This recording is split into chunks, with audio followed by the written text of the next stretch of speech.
Hoy veremos un caso de los años 20, así que relájate mientras viajamos a México.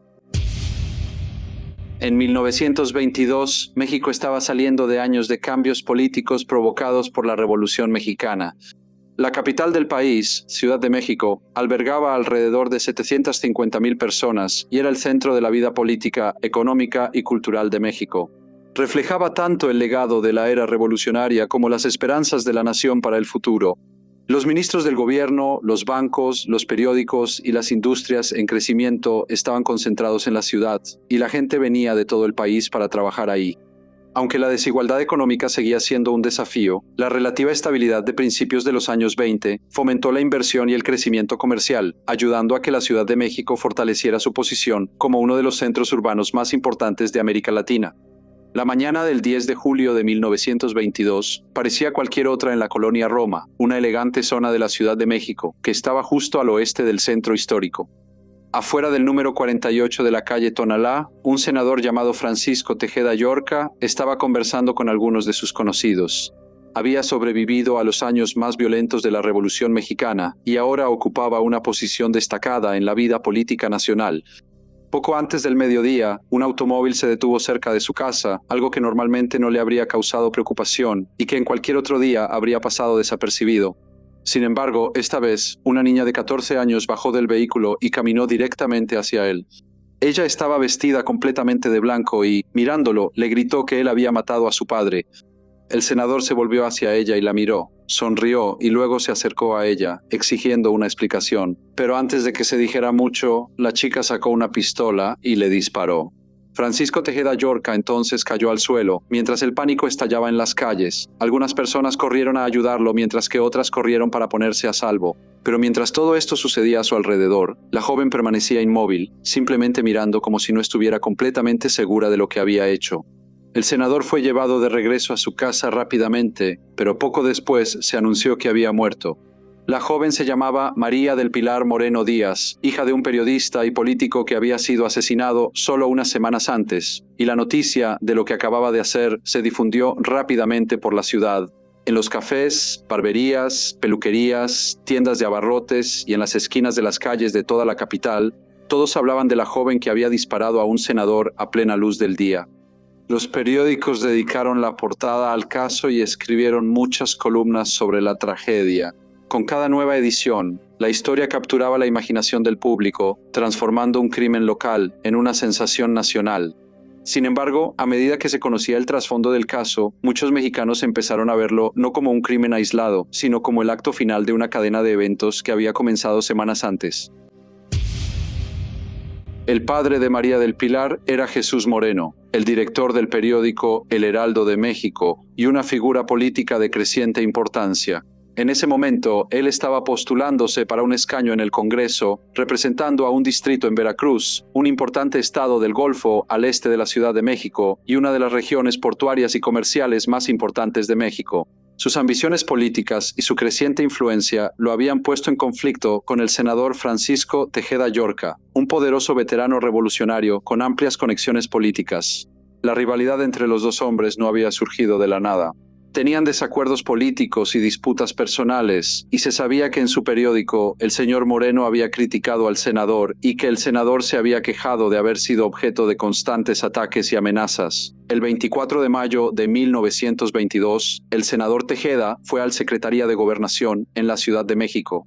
El edificio era un centro de actividad política. Y esa mañana, él y varios políticos, funcionarios y visitantes se habían reunido con la esperanza de conseguir una audiencia con una de las figuras políticas más importantes del país, un hombre llamado Plutarco Elías Calles, quien era el secretario de Gobernación y ampliamente considerado como el próximo presidente de México. Unos minutos después de que el senador Tejeda llegó, también apareció Jesús Moreno. Como director de El Heraldo de México y candidato al Congreso por Veracruz, ya era una figura muy conocida, y la mayoría de los políticos y periodistas políticos sabían que desde hacía algún tiempo la relación entre los dos hombres se estaba deteriorando. Desacuerdos políticos, animosidad personal y críticas intercambiadas a través de periódicos y declaraciones públicas los habían convertido en rivales acérrimos. Una vez allí, el señor Moreno se acercó al senador y los dos hombres comenzaron a discutir. Pronto fueron rodeados por empleados del gobierno y se reunió una multitud para ver qué sucedía. Sin embargo, el enfrentamiento pronto se volvió físico. Los insultos dieron paso a los empujones y luego los dos hombres empezaron a pelear. Se intentó separarlos, pero mientras se intercambiaban insultos y golpes, de repente el sonido de disparos resonó entre la multitud. Luego, por un momento, hubo un silencio atónito. Segundos después, hubo más disparos. Después de esto, todos empezaron a correr, y la multitud que se había reunido por curiosidad ahora huía aterrorizada. Cuando el humo y la confusión empezaron a disiparse, Jesús Moreno fue encontrado tirado en el suelo. La sangre manchaba su ropa y luchaba por mantenerse consciente. Su chofer corrió a su lado, intentó sostenerlo y los que se habían quedado llamaban frenéticamente por ayuda médica. Pronto llegó una ambulancia de la Cruz Roja y el hombre herido fue subido a la ambulancia y llevado de urgencia al hospital para recibir tratamiento de emergencia. Pero a pesar de los mejores esfuerzos de los médicos, sus heridas resultaron demasiado graves y poco después de llegar, el periodista, editor de periódico y aspirante a congresista falleció. La noticia causó conmoción en México. Jesús Moreno no era una figura política desconocida, sino un periodista destacado cuyo periódico, El Heraldo de México, era ampliamente leído en todo el país. Sus crecientes ambiciones políticas también lo habían convertido en una figura conocida en la vida pública, asegurando que los reportes del tiroteo se difundieran rápidamente más allá de la capital. Los periódicos publicaron ediciones especiales a toda prisa, mientras políticos y periodistas debatían las circunstancias del encuentro fatal. Los partidarios del señor Moreno condenaron el asesinato, mientras que otros esperaban a que la investigación oficial determinara exactamente lo que había sucedido. En el hospital, la escena era de dolor y confusión. Los miembros de la familia Moreno se apresuraron a su lado, esperando contra toda esperanza que aún se pudiera salvar la vida. Sus esperanzas pronto se desvanecieron, y cuando se confirmó la noticia de su muerte, el impacto emocional fue devastador. Se informó que una de sus hijas se desmayó al ver el cuerpo sin vida de su padre y que los familiares luchaban por consolarse unos a otros mientras enfrentaban la repentina pérdida de un esposo y un padre.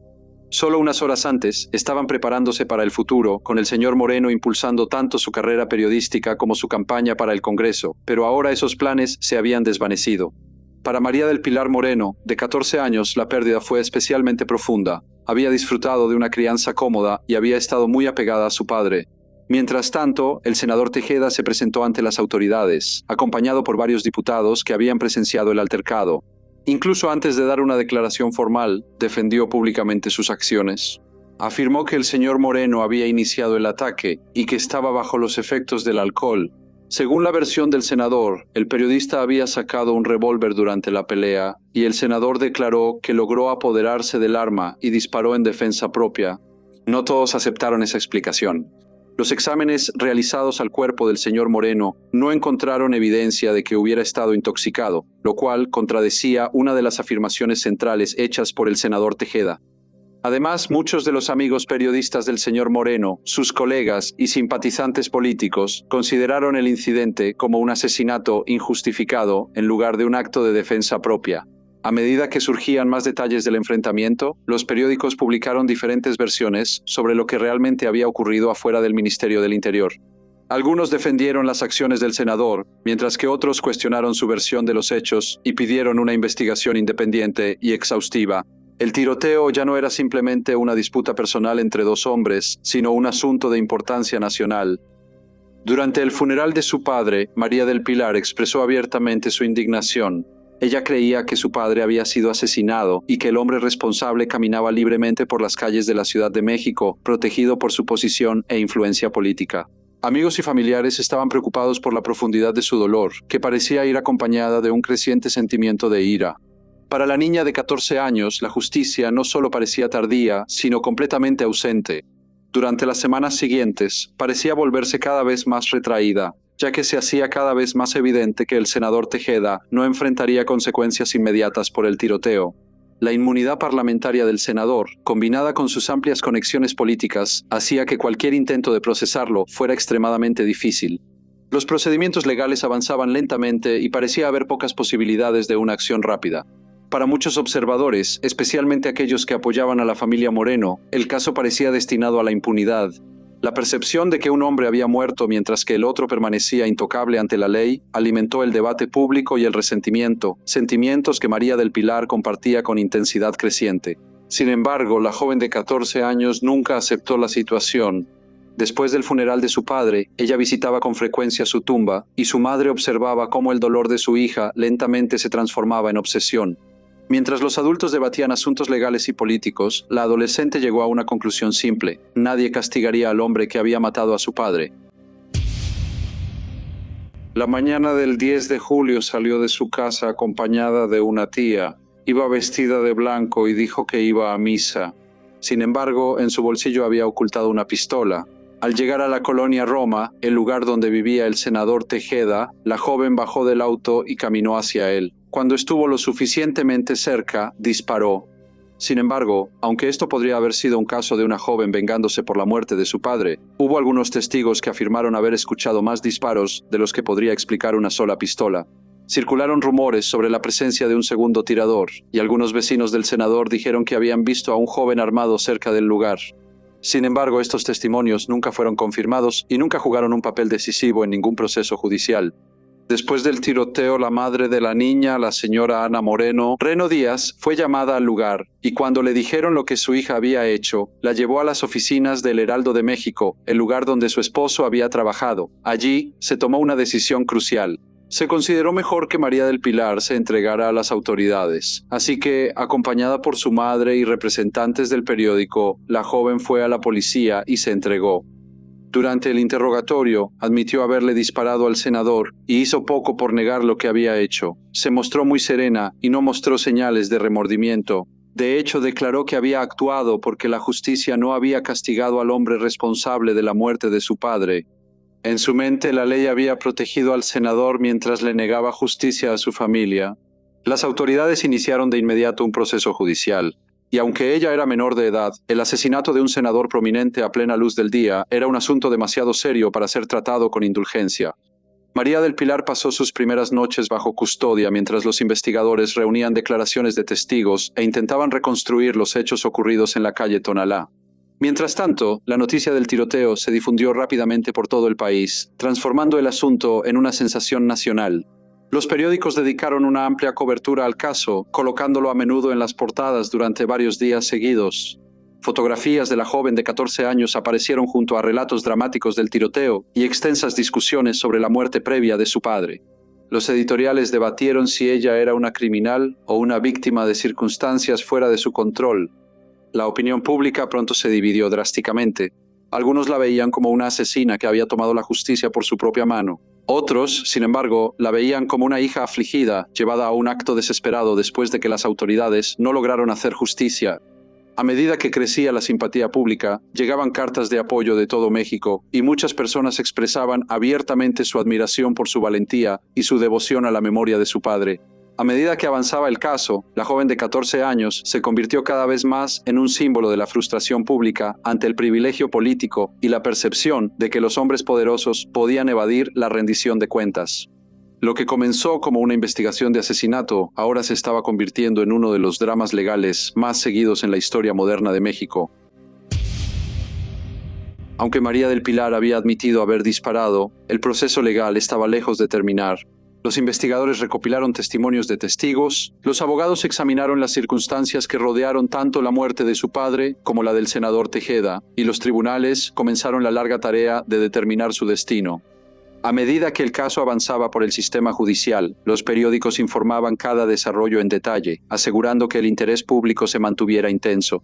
Mes tras mes, el asunto continuó dominando los titulares, con partidarios y críticos por igual, siguiendo cada nuevo desarrollo. Casi 2 años pasaron antes de que el caso finalmente llegara ante un jurado en 1924. Después de escuchar todas las pruebas y los argumentos presentados por ambas partes, María del Pilar Moreno Díaz fue absuelta. El fallo fue recibido con entusiasmo por muchos simpatizantes, y cuando María del Pilar salió del juzgado, pasó entre una multitud que celebraba su libertad. Algunos relatos describieron un camino cubierto de flores que habían sido arrojadas por admiradores y simpatizantes. Con el veredicto, uno de los casos criminales más extraordinarios del México posrevolucionario finalmente llegó a su fin. Las muertes de Jesús Moreno y el senador Francisco Tejeda ocurrieron con poco más de 6 semanas de diferencia, pero produjeron un drama que cautivó a la nación. La política, el periodismo, la lealtad familiar la venganza y las cuestiones de justicia se combinaron en una historia que llenó columnas de periódicos y dividió la opinión pública. Las personas que habían criticado a la joven la veían como alguien que había cometido un asesinato premeditado. Sin embargo, sus partidarios la veían como alguien muy diferente, una hija devota, llevada a tomar medidas desesperadas después de convencerse de que el sistema legal nunca haría responsable al asesino de su padre. Algunas personas creían que la decisión del jurado se basó en el hecho de que María del Pilar había recibido tanta simpatía en todo México. Más de un siglo después, el caso sigue generando debates. Los historiadores aún no se ponen de acuerdo sobre si María del Pilar Moreno debe ser recordada como una criminal, una asesina o una figura trágica que fue víctima de circunstancias extraordinarias.